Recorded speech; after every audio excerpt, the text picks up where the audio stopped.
Really कारण क्या है बिहार की गरीबी का?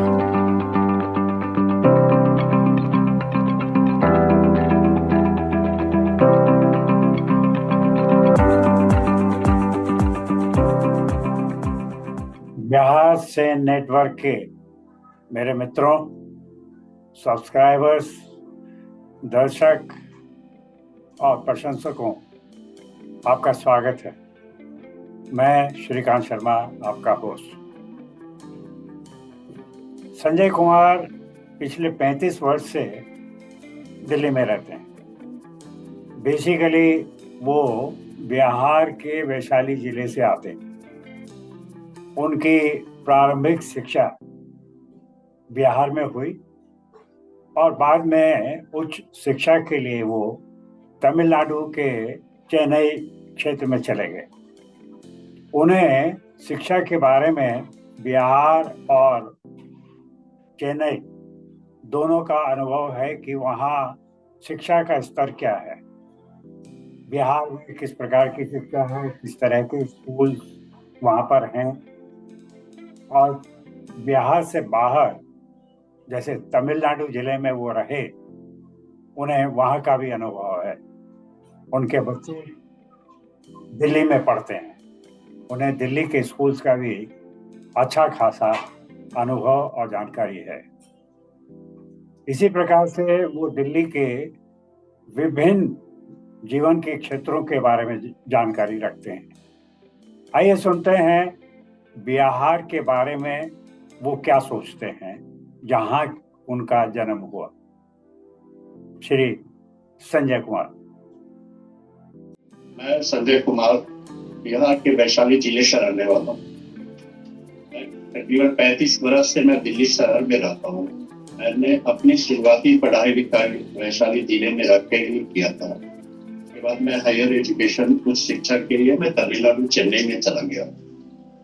मेरा अपना जो अनुभव है वो जब मैं बिहार में था, वैशाली जिले में, जब मेरी पढ़ाई लिखाई अपने गाँव में चल रही थी, उस समय फिर भी अब तक शिक्षा का जो एक लेवल होता है वो फिर भी ब्लॉक में 1 या 2 स्कूल ऐसे होते थे जहाँ पे अच्छी पढ़ाई लिखाई की व्यवस्था थी।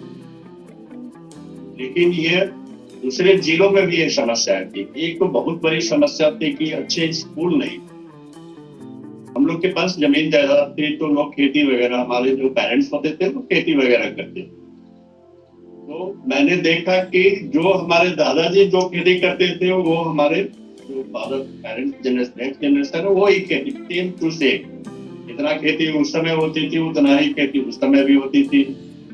जो खेती हमारे दादा परदादा करते थे वही खेती जो है हमारे दादी चाचाजी लोग करते थे, और उतना ही करते थे जितना उनको आवश्यकता हो।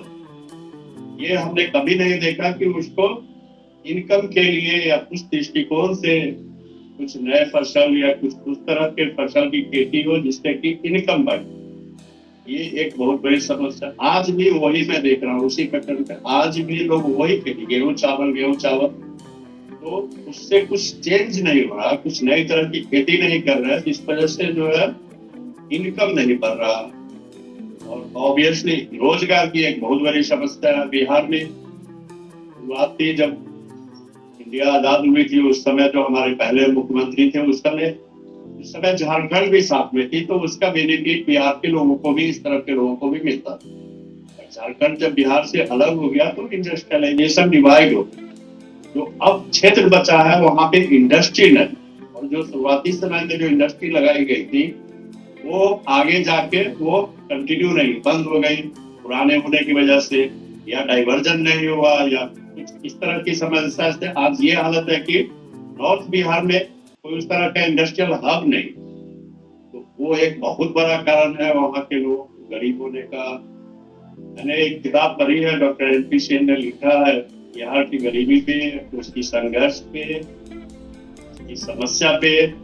वो मैंने बहुत अच्छे से किताब 2 बार 3 बार पढ़ा है। उन्होंने बहुत अच्छे तरीके से समझाया, बट ये उनका अपना विचार है, उन्होंने समझाया बहुत अच्छे तरीके से, बट क्या वहाँ के लोग उनके सुझाव को कितना मानते हैं ये निर्भर करता है।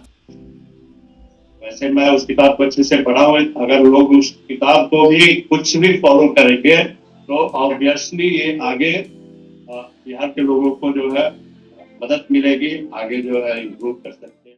धन्यवाद दोस्तों, धन्यवाद संजय जी, आपने बिहार के बारे में जानकारी देकर हमें बहुत अच्छा किया।